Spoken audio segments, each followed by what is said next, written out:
Ayon sa mga ulat, lumalabas na si Paolo Avellino ay regular na bumibisita sa bahay ni Kim Chiu araw-araw. Napag-alaman ito nang biglang magkomento si Vice Ganda sa kanilang dalawa sa isang panayam. Ang pagbibigay ng pahayag ni Vice Ganda ay nagbigay ng pansin sa publiko hinggil sa kanilang relasyon na tila hindi pa maitatago na. Naisipan niyang batiin ang madla sa pamamagitan ng pagbibiro tungkol sa madalas na pagpunta ni Paolo Avellino sa bahay ni Kim. Nagsalita si Vice Ganda ng may halong katuwaan.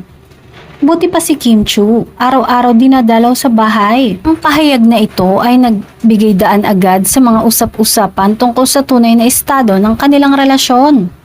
Nang marinig ni Kim Chiu ang sinabi ni Vice Ganda na naroroon din sa panayam, hindi niya napigilan ng sarili na tumawa.